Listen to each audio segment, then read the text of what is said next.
The next category in HTML5 is called performance and integration. And so we have two ways to improve the performance, and the performance really is about the improvement of JavaScript, how it's rendered and parsed, and its relationship to HTML5, and then integration we'll see in the next lecture.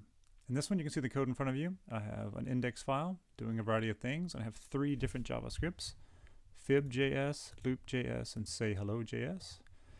In fib.js, this is an infinite loop. We say while is true. It's making Fibonacci numbers. That's the numbers used. I was talking about the design. It creates the golden ratio.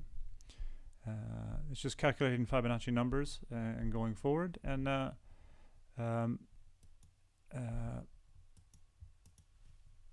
loop is just doing a loop to, say, it looks like 1,000,000 there, and it posts a message. And then I have one that says say hello here from a thread. And basically what I'm trying to do is show you that the whole point of the performance aspect of this JavaScript is that you can have threaded applications. That is to say that you can give each create each JavaScript to work on its own thread, and by working on its own thread, the application will be more responsive and won't get locked while it's doing one thing. It'll be able to do be multi-threaded and be able to do more than one thing at the same time. And the new thing with HTML5 that does this is, as we see there, a worker. And so what I do is I check to make sure that web workers are supported by the browser. I'm now in the HTML code. Let me say I create one fib. I create a new worker based on that JavaScript I had. So I create 3 new workers for each JavaScript.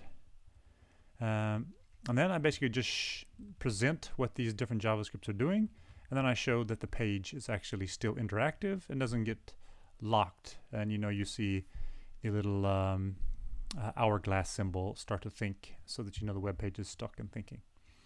So all at the same time, when I load this page, it's going to start calculating Fibonacci numbers.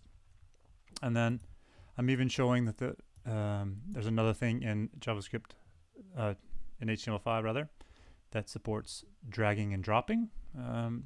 And I show how there are attributes you can set on different things: on drag start, drag this; on drop, drop this; on drag enter, on drag over. There are a variety of attributes. You can make things draggable. And I've put this in this example so that you can see that even though the page is working on a bunch of JavaScript and doing them, I can simultaneously interact with the web page, doing drags and drops, for example. And everything should work relatively well, despite my computer being old here. So that's the code, creating workers, 3 different workers, and we'll see what this looks like. I'll go to performance integration, and there we go. It starts to load. It's going to start calculating Fibonacci numbers. It's doing a long loop. That went very quickly. And I can send something, so it's going automatically while still calculating Fibonacci numbers. And I can grab some text here. Let's see here. And that's easier to do said than done. You don't have a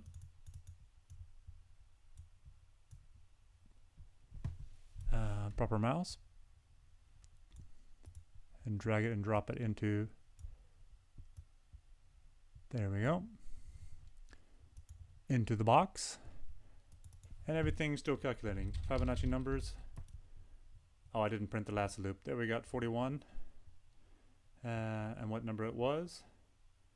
So you can see how the web workers allow us to have more of a web application that's responsive and able to do many things at the same time.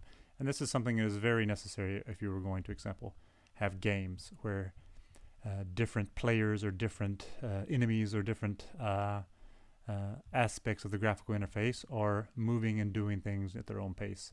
So you'd have to have some type of multi-threading. And this gives us the ability. So, as usual, download the code here and test it out and see if you can get some web workers working. But, of course, it's a little more advanced, so it requires a bit of